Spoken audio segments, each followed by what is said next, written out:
Hi, everybody. Welcome to the ImaginAdventures Podcast. This is Mahina. I'm very happy to have you here with me today again. How are you all doing? I hope that everybody is doing fine.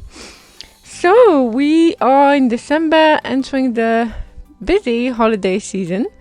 Another excuse or time to be busy. But I think today it's really important to I would like to take the time to remind you and remind each other that, December, the holiday season, it can be perceived in different ways. It can be perceived as stressful because we have a lot of things to organize. We are still having a little bit of uncertainties surrounding the pandemic. So we don't really know if we are going to be able to travel, to spend our holidays somewhere else, if we are able to see our family during the holidays, during Christmas. We may not even know what we are doing for New Year, if we can meet up with friends, or if we're going to be in a lockdown again. So on top of that, we are rushing to do some last-minute shopping, or maybe you are frantically trying to get your business organized so that you can take some time off during the holidays. Now, everything that you are doing, just know that it is always the right thing to do, okay? Everything is always happening at the right time for you. But it's also very nice and important to learn how to slow down. And if there's one time of the year when we should slow down, it's probably around Christmas time. For me, Christmas time is not all about children and giving them gifts and Santa Claus and all that, although it is a big part of it. We definitely want to make our children happy and our family members happy. But the real meaning behind Christmas is definitely the magic of the moment, the magic of spending time with loved ones, the magic of being surrounded by or appreciative of what we are surrounded with, be it nature, what we have, been grateful for what we have, and being grateful for the people that are with us. There's something that I've learned this year, and I think it is something that many of us have learned and just have been forced in a way to face some fact, is that we cannot take anything for granted. If it's time, if it's your parents, your children, your family, your friends, your boss, your job, your co-workers, your pets, anything that's in your life. Let's remember that everything changes all the time. Life is transitionary, or at least life is temporary, it's not permanent, and it is a beautiful thing because it allows us to appreciate things a lot more. When we know that things are not going to last forever, this is when we begin to appreciate them. And the good thing is to remember to appreciate things, people, and what we have before they move on. Things move on in our lives, but it's very important to just take the time to really appreciate and be grateful for what we have. There's something that I love to say, and it's one of the, I can't remember who it is, but somebody said, whatever you have now, your house, your car, your family, is somebody else's dream right now. So you may be dreaming of something else that somebody else has, but what you have is already somebody else's dream. So let's just be really grateful for our lives and for being alive and everything. So today I would like to just take some time to remind ourselves to slow down and just give you a little tricks. There's a couple of tricks that you can use in your life. So at this time of year, these are tricks that I personally am applying at the moment, and I have realized that even I needed to slow down. So this is a very these are tricks that I have personally applied in my life. So I know that they're working for me. They may or may not work for you, but there may be things that you might want to try. So the number one thing that I recommend is to learn or relearn or think about putting yourself first. That's something we forget, especially for us givers and empaths, and for everyone who is working in the service profession, care workers, caregivers, and anybody basically, because even if you sell a product, you're giving something away, you're giving a product, you're giving energy, you're giving whatever it is that you're giving away, it is energy, and energy is a renewable source, but you need to make the time to be able to renew your own battery, internal battery, basically. So just check in with yourself to see what it is that for you helps you. Everybody is different, so you may be an introvert and you need some time completely alone to be able to recharge, or you may just need to do nothing for a day, or you may love gardening and spending a whole day with the plants, and checking out your garden is something that you feel really good doing. You may be really into walking and you might want to organize a hike, which you haven't been able to do in a while. For others, it can just be a cuddle, be it with your partner or with your friend or with your parents or with your family members or your children, or even your pets. So for others, obviously, who are more extrovert, it is difficult at the moment to spend time with friends. It is a little bit easier than it was last year, when we were in definite lockdowns pretty much everywhere, but we do always want to stay careful, so we might not be able to hug each other or be as close to each other as we used to. But it's very important in that case to if you are with your friend, make sure that you give them 100% of your attention. Put the phone down, just talk to them, because that extra attention and the attention that they will give you in return will compensate for the fact that you can't necessarily hug or do the thing that you used to do together. So it could be a good way to do that as well. So just put yourself first. You cannot pour some water from an empty cup. It is very true. I keep saying that, but it's just very important to remember. We easily forget, actually, because especially at this time of year, we're thinking of gifts that we want to offer family members. We're thinking of the meal that we're going to cook. We're thinking of other people a lot, and it's just very important to not forget to think about other people, obviously, but to just put ourselves in the forefront again. So the next thing that I personally do, and that I think we should all be doing, is taking care of our sleep, and not just the quality of the sleep. This is something I've just come to realize, is having a healthy and a regular sleep routine really does help. So I started working from home about 2 years ago, and it was very different. I didn't have to wake up in the morning, so I could set up the alarm clock whenever I wanted. I am an early morning person, so I would still set up the alarm really early, but I would go to bed later and later and later. And it really affected my day, it affected my health, and it affected pretty much my productivity and everything that I was doing. So it's very important, and since I've started working on that over the last 2 weeks, it has helped me. And so, I did a little bit of research and I found some very interesting things. Some people say it doesn't really matter what time you go to bed. What matters is that you try and go to bed at the same time every night. Obviously, keep your bed for sleep activities, sleeping, reading, and the cuddly times as well. And trying not to work in your bed. This is something that I ended up doing a lot. And when people work from home, especially now during the pandemic, work more and more from home, it can be something that means that you might be spending more times in bed working, and it's not a good idea. Your brain doesn't associate your bed with sleep. It associates your bed with doing all sorts of activities. But in another study, which was really interesting, it showed that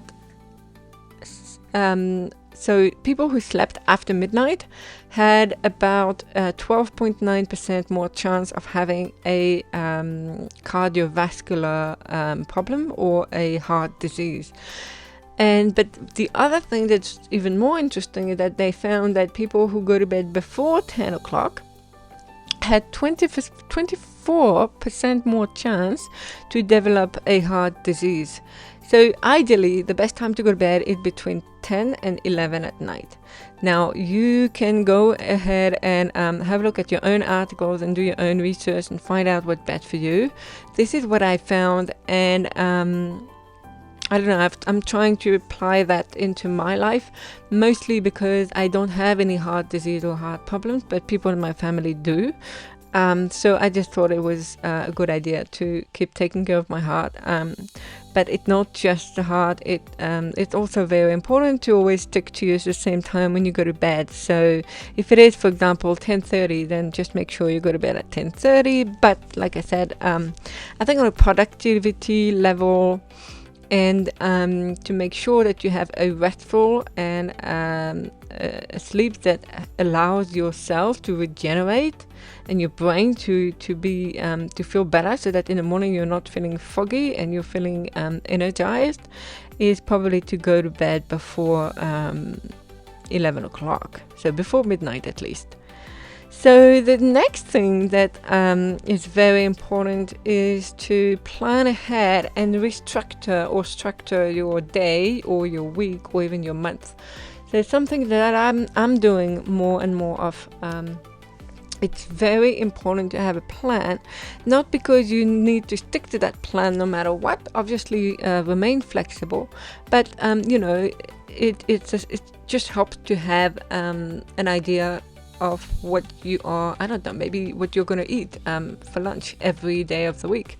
So on Saturday, you can plan your meals for the whole week, and then you know that you don't have to worry about thinking about it.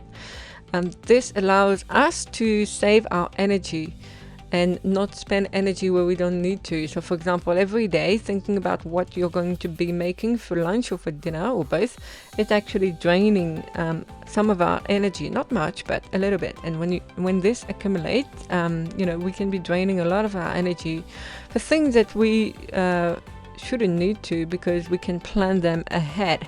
Same thing if you are going outside for grocery shopping, obviously, and I think we all do that, but plan to do your trip to the pharmacy and trip to pick up something at the neighbor's house at the same time, so that you take your car out only once that day and you don't have to go out 3 times during the day. So it's a little bit similar.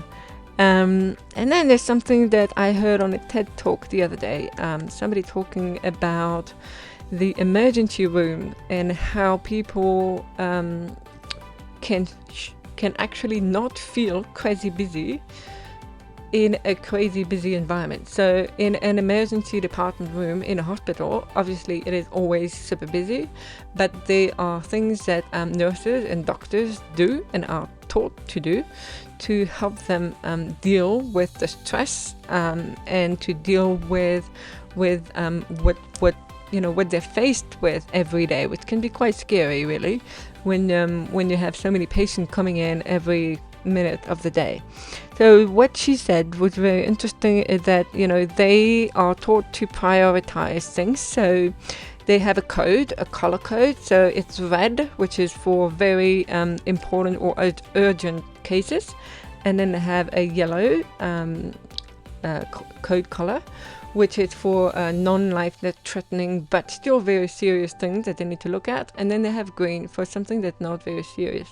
And the patients are not aware of that, but whenever they have somebody coming in, they apply that color code to the patient. Now, the people are not aware of this, but what it does is that it helps them as health providers and caregivers and nurses and doctors to prioritize, so that they don't even need to think about helping everybody. They know that they are not going to necessarily be able to, in a way, not themselves anyway. They will focus on the red and then on the yellow and then on the green. And obviously teams rotate so that they can focus on everybody and help everybody. But this is a very interesting thing as well. So prioritizing really helps. You can have a to-do list, and then on your to-do list, you can use that code color as well. What is it that you really need to get done today? 3 things. Up, you put a red, or you highlight them in red. And then the thing that would be really good if you could get them done today, because they're quite important. So then you use a yellow highlighter. And then for the things that are almost optional, or it's okay if you get them done during the week, not necessarily today, then you can highlight that in green, and have the same kind of list for every week and every month if you'd like. And then another thing that's very important that I try and do more and more, actually my own mentor does this. She cuts off everything on the weekend. So during the weekend she is not reachable. No one can talk to her apart from friends and family, I guess. But she is not accepting calls on the weekend. She's not making any plans for anybody else on the weekend. Her weekends are her own. And I think this is a wonderful thing to do. Personally, I'm still trying to implement that, and I have Sundays that I am not available on Sunday. I made a point of not being available on Sunday. So you can choose at least one day every week where you're not available for other people. You just decide on doing things for yourself or for your family or for your children, whatever it is that is very important to you, but just make sure that you have time for yourself and for people who are important to you, but not for work and not for things that come from the, let's say, the outside environment. Do the inner work, not the outer work, one day a week. And so at least one day a week. You can choose Sunday or any other day. It doesn't really matter. And then the other thing that's really, we need to be literally learn how to do that is to use our phone and not let our phone use us. And when I say phone, I just mean every social media, every platform on every device. It can be your tablet or your computer or your laptop. It can be emails, it can be Instagram, Facebook, whatever. Shoes to, so somebody was recommending today to just turn off all notifications. Now, I know it may be something that's hard to do because we loved getting that notification buzzer, because it activates our reward hormone in the brain. So as soon as we get a little gling that tells us we've got a new message or we've got a new like somewhere or whatever, it activates our reward system. We are literally addicted to social media partly because of that, because it is something that we now associate with something rewarding, even though the messages we get might not be good messages. They might be stressing us out. There are still something, we are addicted to those little sound and to our phone buzzing. And I mean, it's in a very interesting study, if somebody has the same ringtone as your phone and you are in the train, for example, and somebody else's phone rings, you're automatically going to pick up your phone and you're going to try and see if you've got a message. It's instant. It's you do it in a rush. You're looking forward to it. You don't know what it is, but you will be doing it. So turning off your notification means that you kind of get power back over the technology.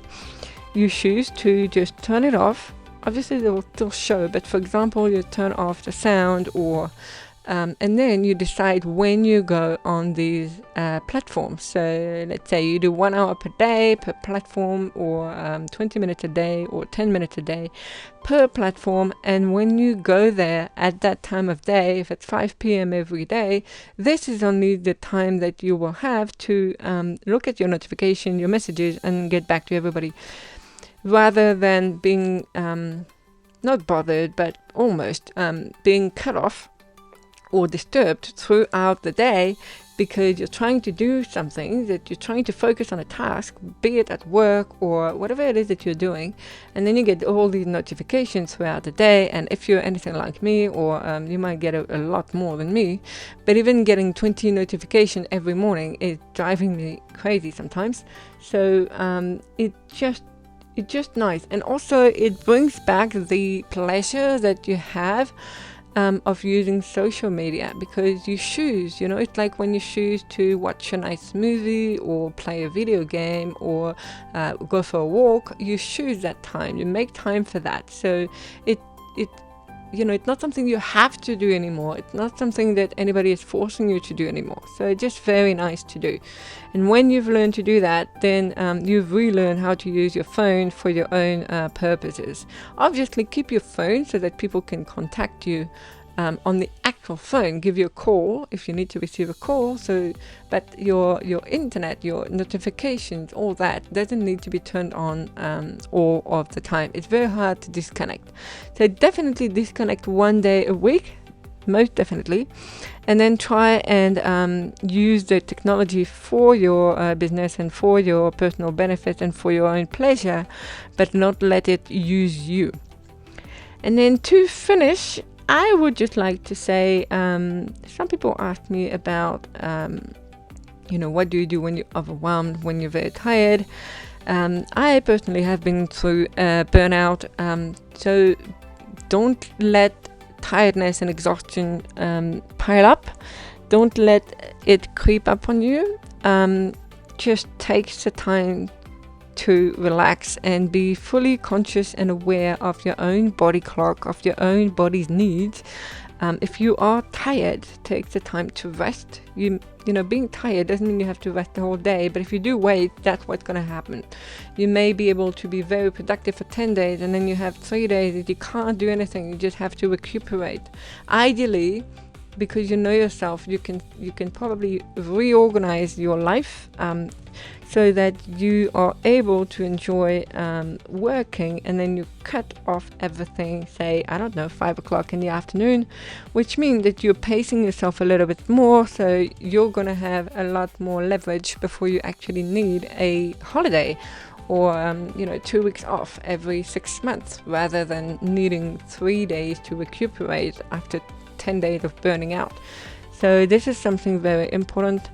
And as for supplements, vitamins, anything that you think you need, omega-3, take them if your doctors prescribe them. I highly recommend that if you feel very tired, if you feel depressed, overwhelmed, something that really drags you down on a daily basis, have it checked with your doctor. Very important. And then they can check that nothing really bad is going on, obviously. They're going to be able to check for health issues or disease, but if you don't have anything going on, it's absolutely fine as well. It just means that it is your body telling you that you may need stuff that you may not be aware of. So sometimes it can be vitamin or iron or calcium, whatever. However, if you just focus on at least eating healthy, just drinking a lot during the day, really important, and eating a couple of fruits and vegetables in the day, and then obviously we all have different ways of eating, but just at least having that conscious awareness that I forgot to include that fruit during the day, so let me have an apple or an apple juice or something, and just include a little bit more natural vitamin and food, and being conscious of what you're eating. So that's about it. So yes, it is a time to slow down, to take care not only of our relatives and our families, because this is a time of year where we want everybody to be happy and to have a great time, but also take care of yourself. This is very important, and it's even more important so that you are able to appreciate the Christmas magic, the magic of this time of year, what it brings you, and to then be able to bring and to share with others more of your magical self, because you're a very special person, and it's always best when people can see the better side of you, the happy side, the healthy side, and that comes from taking care of yourself first. So there you go, everybody. I hope that you enjoyed this podcast and that you all have a most wonderful day or evening wherever you are. Remember to join us in the private Facebook group called ImaginAdventures, where dreams become reality. or you can check out my website, www.mahinaperot.com, or the same website, www.ImaginAdventures.com. And feel free to send me a message if you want to talk more about anything that's important to you. I'm always here to listen and to help however I can. So I wish you a beautiful, beautiful day or evening. Take care, big love, and I will be talking to you next week. Bye.